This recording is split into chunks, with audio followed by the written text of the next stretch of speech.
The reality is, you get more of a fine if you mess with sponsors than if you're racist or you're doing racist chants.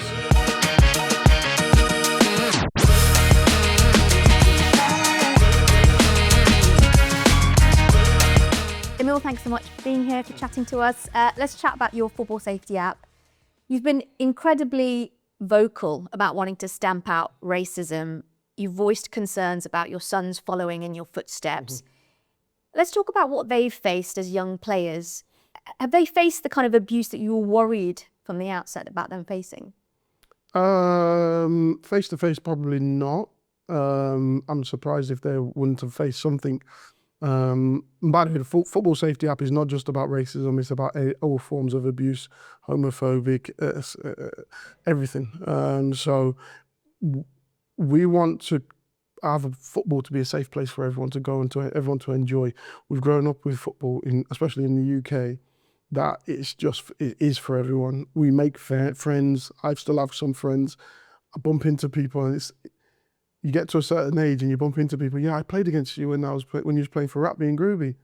I'm like, okay, I was 10, so let me think. Well, yeah, so you try to remember, but it's good that you build a network of people and friends that you played against and experiences, and you don't want to do away with that because of the problems that occur when watching a football match at times. And how have your sons found it so far? Because they're still very young, very impressionable, 18 and 20. What's been their take on the way fans treat them?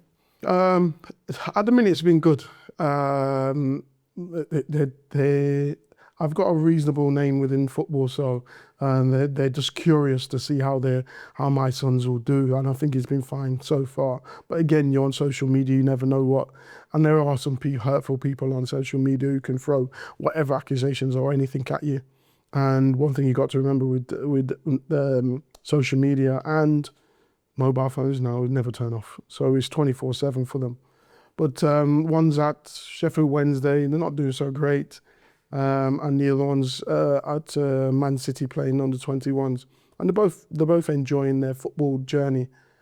I know I spoke about it before, as I didn't want them to get involved in football because of some of the problems that football has, and it can get you down at times.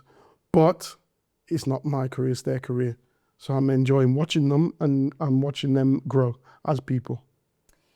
I mean, the issue really came to the fore last year on an international stage when Jess Carter spoke out about it. She called it out during the Euros.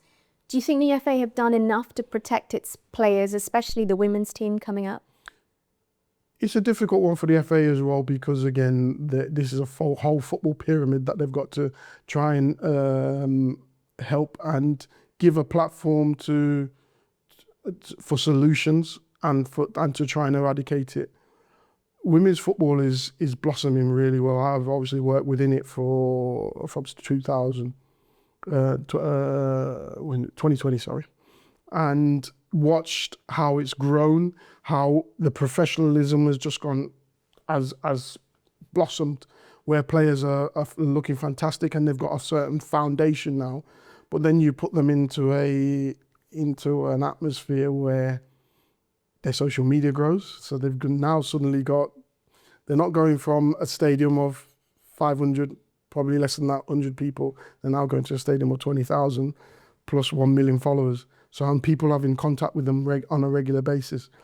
And we've got to just help people like that to navigate that and help them to be able to report it and hopefully have it dealt with.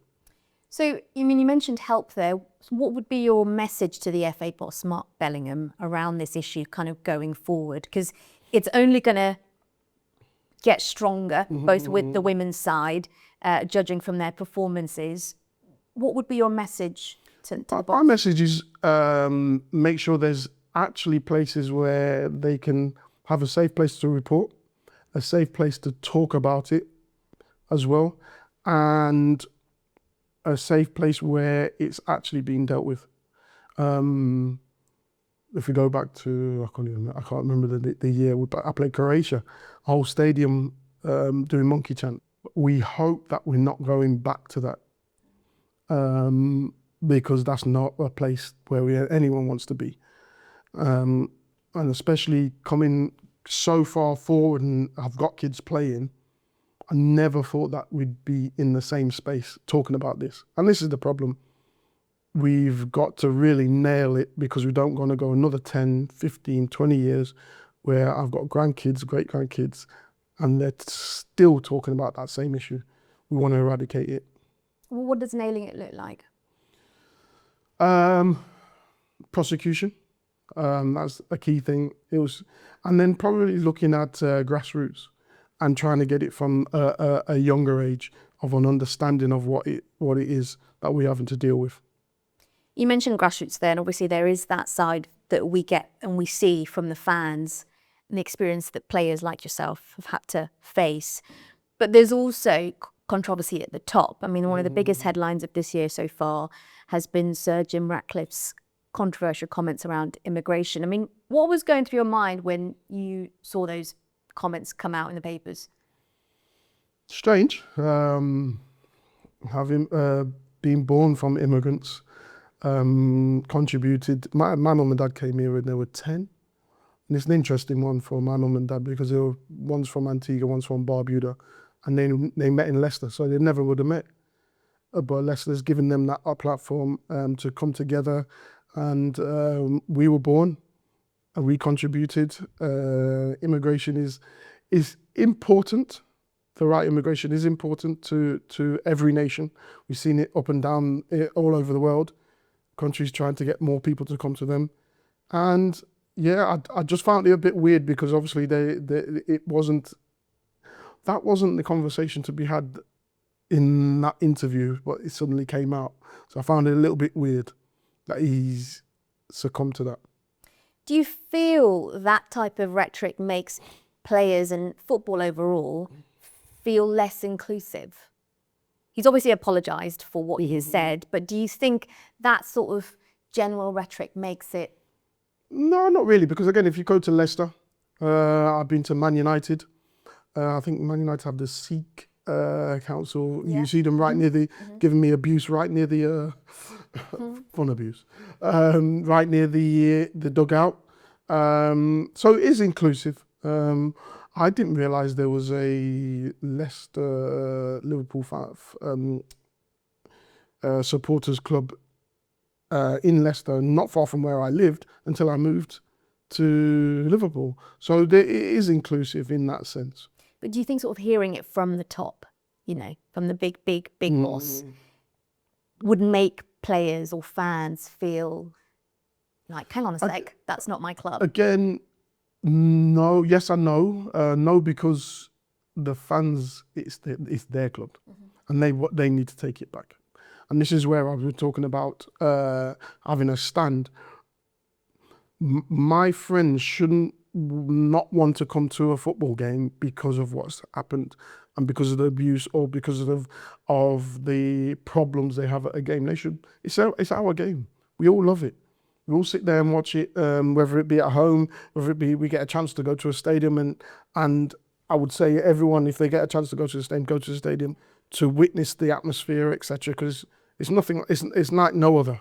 But we shouldn't have to. We shouldn't come to a time where we're like, no, I can't go no more because of this and because of that, because of that. No, we should all be able to go. You mentioned in your interview this year with The Athletic, you know, a really powerful statement, accountability changes behaviour. And you mentioned prosecutions. Say in 5 years' time, we come back and we have this conversation. What would you have liked to have happened between now and? Well, I think I would love all stakeholders to have come together. Police, we've got the football clubs, ourselves, we've got the actual FAs, Premier League. I'd love for us all to come together and to rid this and to really have prosecutions and to stop the cancers that are within our football and get rid of them. How do players, you know, on the world stage pick themselves back up? How did you pick yourself back after that Croatia game? Because I can't begin to imagine what flowed through your mind when you heard that while you're playing. Yeah, it's not a nice feeling. I'll be honest with you, I had a different one. We were playing against Yugoslavia, that's how long ago it was. And It was in the Barcelona B team stadium, and there was one guy shouting stuff, and that was worse because it's one person and you can hear it more, and it cut deeper. But you just got, for me, growing up in the era that I grew up in, it's dust yourself off, go again. You don't let anyone get to you. But why are we still here?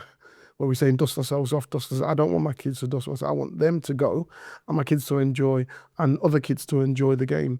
I don't think we need to be pampering to them. Let's get rid of that and carry on with our game that everyone loves. Why do you think we're still here?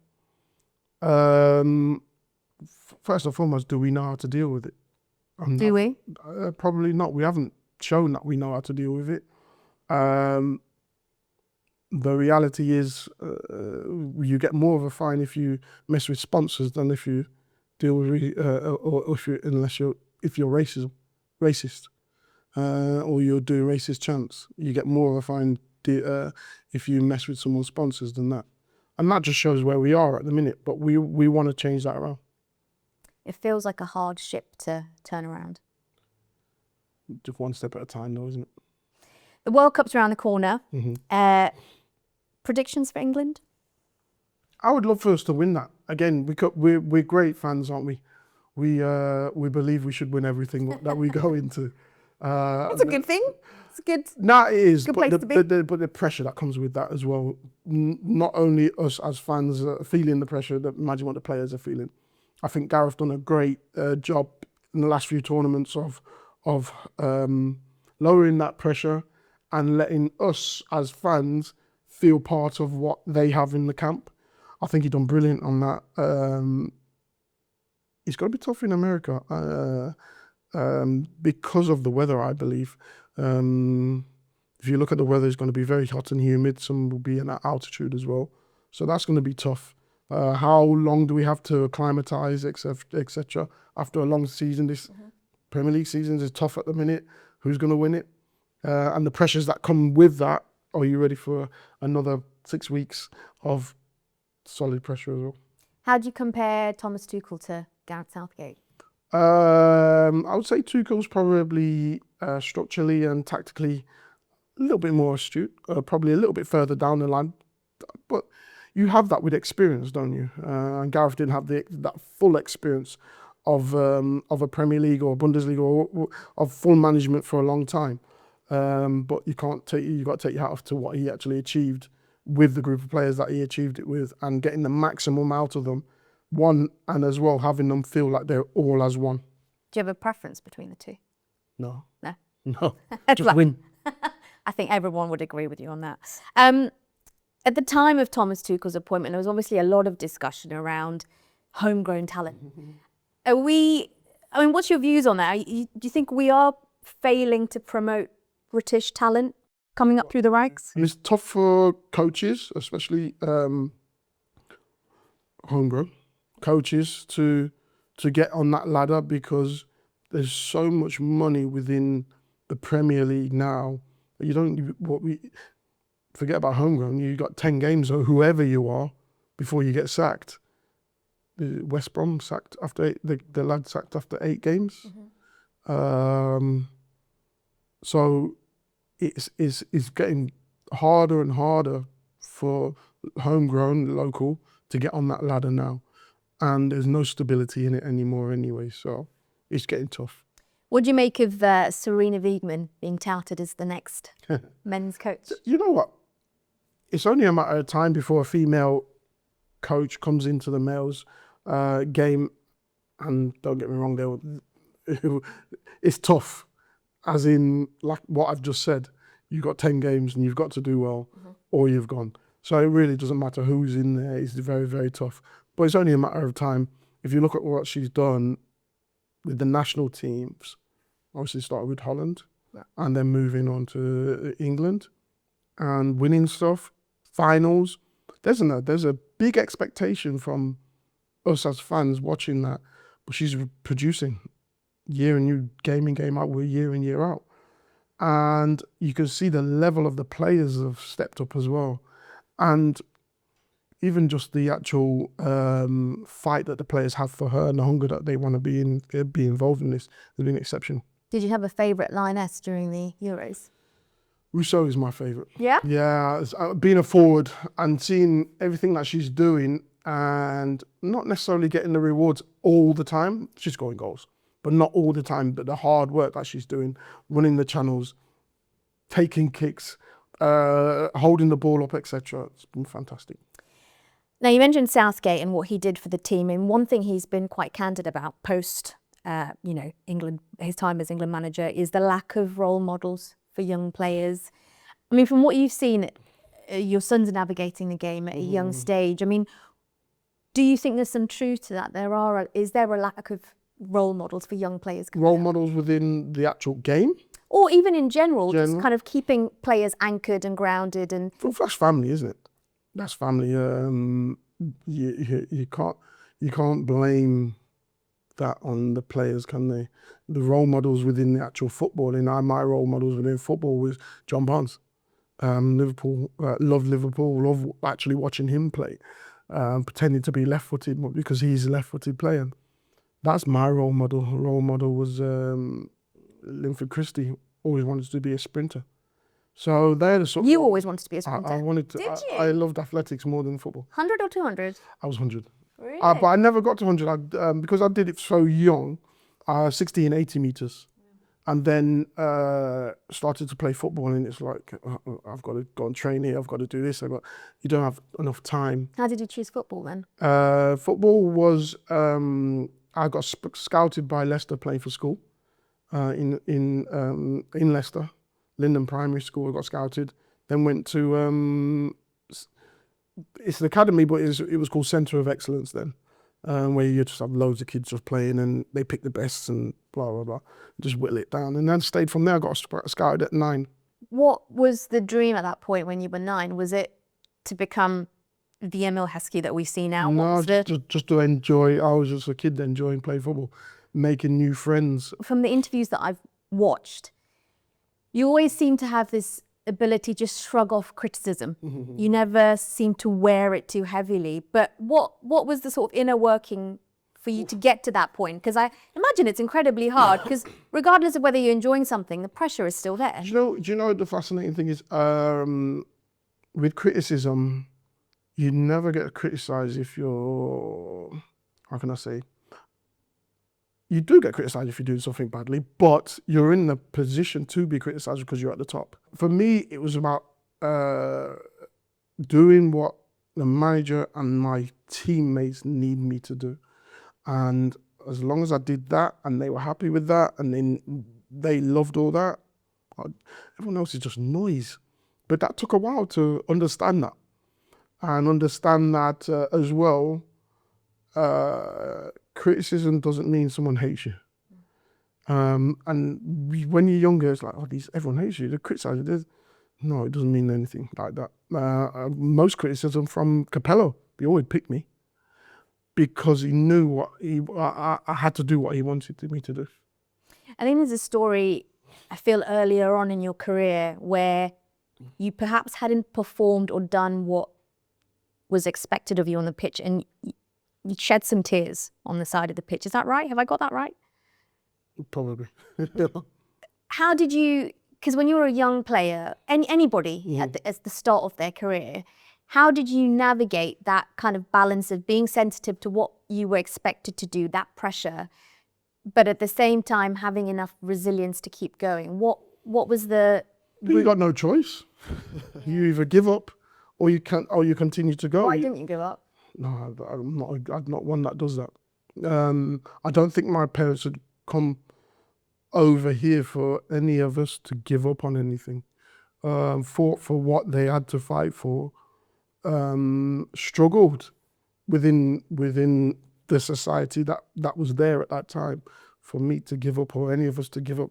My life's a lot easier than what theirs was. My life at 10, running around and being a 10-year-old kid is nothing like what theirs would have been like. Because they faced a lot of racism as well. They would have faced a lot of racism, and then coming from an island that probably the lowest temperature, probably 18, and then coming here and -18. Yeah. Snow up to here, having to deal with that not having the jobs that because you're leaving probably safe jobs to come here, and having that sort of over your head is not easy. Then why I can't give up, and I wasn't going to give up because that was my career, it wasn't anyone else's. What would be your advice to young players who now have to take that criticism online with them? Every time they log into their Instagram, it'll be there. And now there's also that pressure of they have to build the brand of themselves online. So it's not like they can switch off. It's a difficult one, isn't it? Finding that balance of your brand and who you are actually, because your brand is not you per se. You might be a bit more sensitive or a bit more boisterous to your actual brand. For me, is know who you are, know where you're going, and know that there's going to be challenges all along that way, all along that route of where you're trying to get to. Stay true to yourself, work hard within that, because we're always told you've got to work hard. Never know why we've got to work harder than that person. And it's got a lot of us to where we are now, where we're household names and we're doing well for ourselves. So I would always fundamentally go back to the working hard, but stay true to who you are and what you want to be. Is that what you sit down? Do your sons come to you and be like, Dad, They this don't. person's... No, they don't. No, they don't. The funny thing is, I used to go to my son and ask questions, my eldest one anyway, the eldest one that's playing, and ask him questions about football, because they give you some fascinating answers. Because I learned... What kind of questions do you ask them? So I learned football by going and doing it. They are more of a classroom. They've been taught a lot of things. So I'll ask him, as a forward, if you got 3 players and you've back three, how do you press? How do you close? And he would have to tell me exactly how. I'm like, but what if they do this? And then he would go, yeah, what you do is you pull this person. And this is while I was actually coaching as well. So I'm like, you get your board out. I'm like, oh yeah. You're learning from them. Yeah, because they've learned a lot in the classroom. I learned on the pitch. 16, 17. Didn't have the full education that they have. Man City is arguably one of the best. And you see a lot of Man City players in the league, and they're doing really well. Their football knowledge and football background, their football IQs is advanced. Then it's just about them getting game time somewhere. And that's what they're doing now. So if your sons don't come to you for the football, what do they come to you for, advice-wise? Very little. My son now, yeah. But again, it's that they probably want to experience it themselves. But then my son now is more off the field of living as a footballer. So that's what he's coming to me, and I'm helping him with living as a footballer. What do you do day to day? How do you diet? How do you do this? Exercise, blah, blah, blah. Making sure you're ready. And this is where a lot of senior players are really good. I'm hearing now Mo Salah has been outstanding for some of the younger players at Liverpool because of the way that he's the first one in. He's in the gym. He's looking after his diet. He's making sure everything is right. So he's prepared for that 90 minutes or whenever that 90 minutes may fall. We've got less and less of them players, especially. We've got more and more at the top, but less and less. We're trying to build more and more within the whole ecosystem of football to then help the young kids to be the best they possibly can. Because football just doesn't start about the 90 minutes. It's just about the whole life that you're living. Is it, I mean, you mentioned that we're not seeing that as much. Why aren't we seeing that as much, that kind of first in, first out, last out attitude? Is it a sense of entitlement? I don't know about that. I don't know about entitlement, but again, you've got to live the life. If you want to be the best, you've got to know what the best are doing. Ronaldo doesn't get to 40. James Milner doesn't get to 41. Ronaldo doesn't get to 41 just coming in and leaving. There's got to be a life that you live, that you breathe, live and breathe football, live and breathe the diet, live and breathe the exercise, that gets you that longevity to play to 41 and still be playing and still be actually one of the best. How did you deal with the transition of, you finished being a football player and then you had to transition out of it and your identity changed? How did you deal with that? Because a lot of people, whether or not you're in football, that happens to lots of people throughout life. Yep. How did you deal with that? And It's not easy because football is a strange one. You suddenly go from, yeah, you're Emile Heskey, or you used to be that player. And plus football is an industry you could be in any other industry, work within that industry for 21 years, and then you have some sort of notoriety and some sort of skill set. But football is the only one that you still have to go back to school to learn to be a coach. Go back, so you actually know. They tell you know nothing, which Is it quite humbling? no, it's stupid. I have everything in my head anyway. It's just about how you present things. But for me, football will kick you out and not really owe you anything. Doesn't owe you anything. So that's humbling. And then it's about you finding where your feet is. And this is where obviously business, I'm working now with Octavian and the football safety app. And this is where you kind of find your feet a little bit. I did coaching. I coached at Leicester Women's and the boys under 18s. Enjoyed that.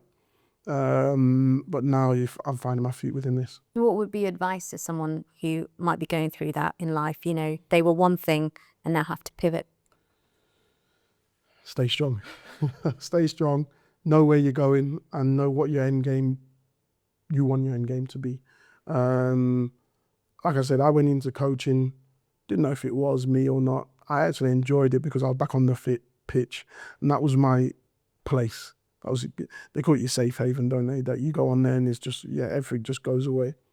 But I'm enjoying this side of it now as well.